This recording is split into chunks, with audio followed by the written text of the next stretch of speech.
resulta también contrario a la idea misma de globalización.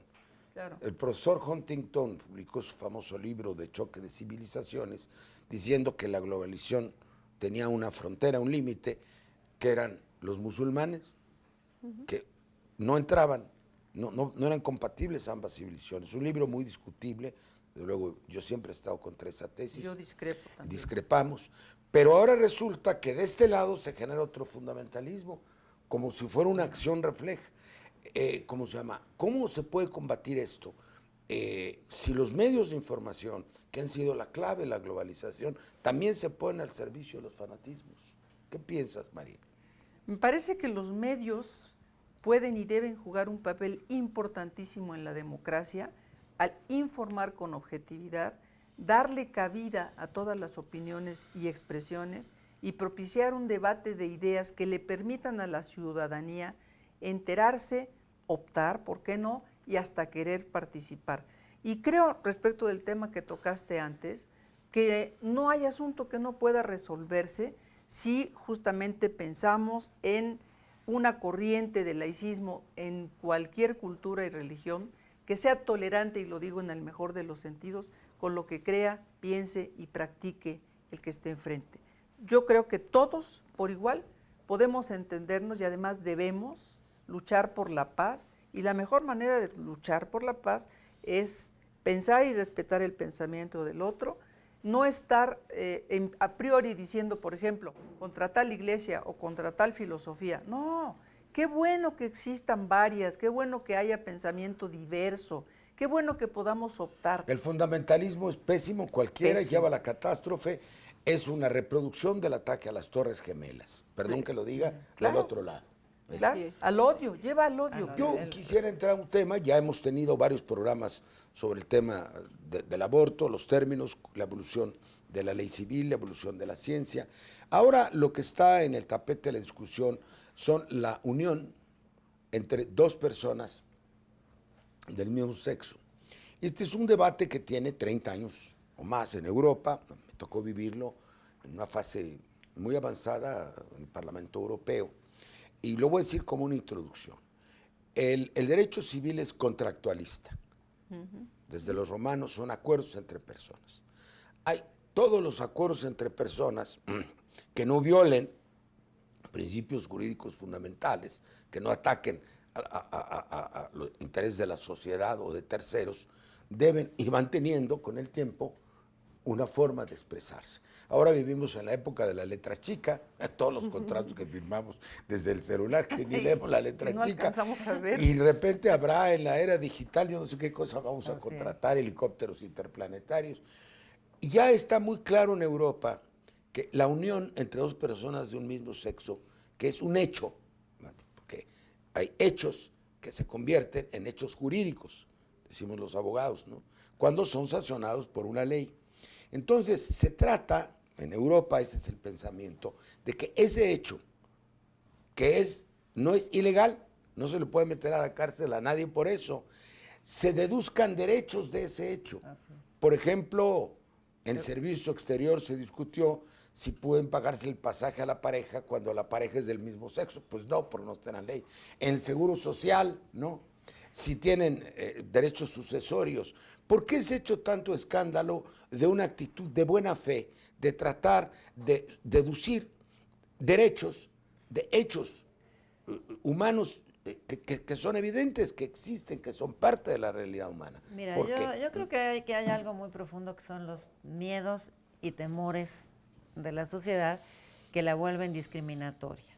Desgraciadamente, las sociedades se vuelven discriminatorias porque actúan irreflexivamente motivadas por sus miedos, temores o creencias o dogmas en algún sentido.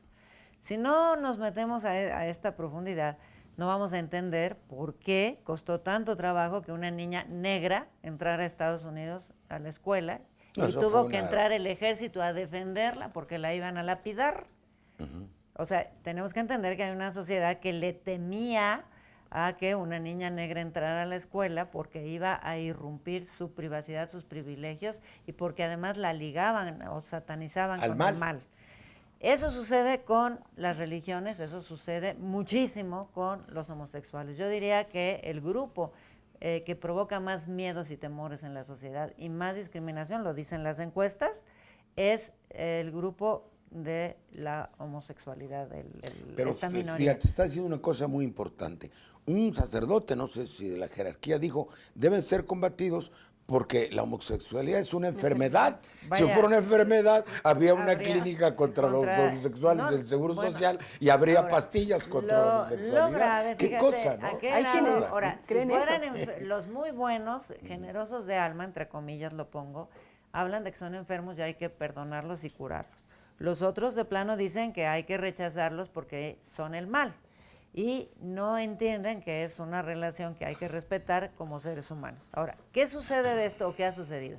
Cuando el problema del SIDA, por ejemplo, que empezó a ser pues prácticamente ya de muchísimas gentes, quien llevaba a la pareja al hospital, pues era su pareja, normalmente un homosexual, y no podía registrarlo porque no era familia. Entonces, cuando tú firmas responsiva en el hospital, pues el señor no tenía quien respondiera de él porque su familia ya lo había, pues un poco, digamos, sacado de la familia, y su pareja, con el que compartía los riesgos de la existencia, que yo creo que es la forma de definir familia contemporáneamente, es aquel grupo o pareja que comparte los riesgos de la existencia, es decir, te cuida cuando estás enfermo, te mantiene cuando no puedes, cubre tus necesidades, que es la seguridad social familiar, ¿no? Esa es una familia. Bueno, sucedió muchísimo que no había. Ahora, ¿qué otras formas de convivencia hay actualmente de facto? Muchas ya no tienen que ver incluso con el sexo. Son tres amigas que comparten un departamento, que si una se enferma, la otra la cuida, etcétera.